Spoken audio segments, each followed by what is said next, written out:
আমার ছেলে মারা গেছে লিটনের কারণে, রিপনের কারণে। রিপনে আমার হাজবেন্ডেরও মারছে, আমার ছেলেরও মারছে, আমার ছেলের আবার পুলিশও দিছে।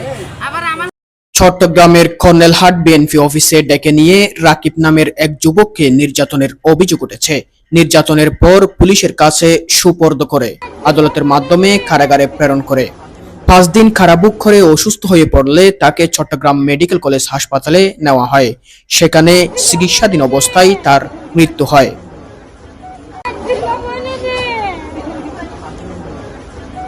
ঘটনাটি ঘটেছে নগরীর কর্নেলহাট বিশ্ব কলোনি 7 মার্কেট এলাকায়।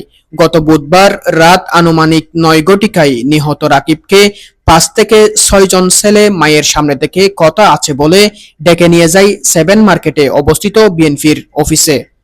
সেখানে রাকিবকে মোবাইল চোর ট্যাগ লাগিয়ে শারীরিক নির্যাতন চালানো হয়।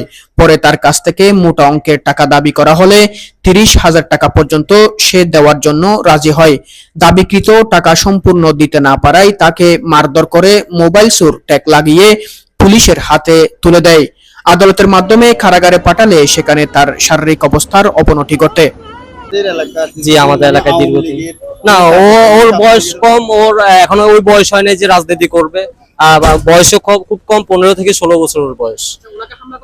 ওনার হামলা করার পিছনে কারণ হচ্ছে ওর আম্মু, যিনি মানে দীর্ঘদিন আওয়ামী লীগের সাথে জড়িত ছিল, রাজনীতি করছে। ওই প্রেক্ষিতে মানে ওর আম্মু যেহেতু মহিলা মানুষ, ওকে কিছু করা যায় না সহজে, মহিলা মানুষ, সেজন্য ওর ছেলেকে নিয়ে গিয়েছে। নিয়ে যাওয়ার পরে ওনাকে ফার্স্টে ফোন দেওয়া হয়েছে যে এভাবে থানায়, যেহেতু ভাঙচুর হয়েছিল আমাদের আকবর্ষা থানায়, তো সেই ব্যক্তিতে আমাদের বিভিন্নভাবে আমাদের এলাকার অনেক ছেলেপেলেদেরকে বিভিন্নভাবে ওরা নিজে এভাবে ধরপাকড় করে যাদের থেকে টাকা পয়সা আত্মসাৎ করতে পারছে ওদের থেকে টাকা পয়সা নিছে, এবং যাদের থেকে পারেনি ওদেরকে বিভিন্ন মামলায় থানা থেকে চালান দেওয়া হয়েছিল। এটা আমার এলাকারই, আমি এলাকা হিসেবে চিনি। টাকা পয়সা যাওয়ার পর ওনাদের ফ্যামিলির আর্থিক অবস্থা তো দুর্বল, ওনারা মানে ওরা হাজবেন্ড রিক্সা চালায়, ঠিক আছে। তো ওনাদের কাছে 5,000 টাকাও জমা আছে বলে আমার মনে হয় না, ঠিক আছে। এখন ওরা প্রথমে দাবি করছিল, ওনাদের থেকে যতটুকু শুনছি, ওনারা ফার্স্টে দাবি করছে 1 লক্ষ টাকার মতো। পরবর্তীতে এটা দিতে না পারার মধ্যে পরে ওরা 50,000 টাকার মধ্যে নেমে আসছে। এরপরে ওরা 30,000 পর্যন্ত নেমে আসছিল, কিন্তু ওনারা যখন পারতেছে না তখন কি করছে, ওকে মারধর করছে। ওকে নিয়ে যাওয়ার পরেই মারধর করা হয়েছে। এরপর এদিকে রাকিবের পরিবার অভিযোগ করেছে বিএনপির অফিসে নির্যাতনের ফলে তার মৃত্যু হয়েছে। তারা এই ঘটনার সুষ্ঠু তদন্ত ও দায়ীদের বিচারের দাবি জানিয়েছে। আকবর্ষা থানা, চট্টগ্রাম। হ্যাঁ, যে ছেলে মারা গেছে আমি তার আম্মু। আমি আকবর্ষা চট্টগ্রাম বিশ্ব কলোনি থাকি, 9 নং ওয়ার্ড।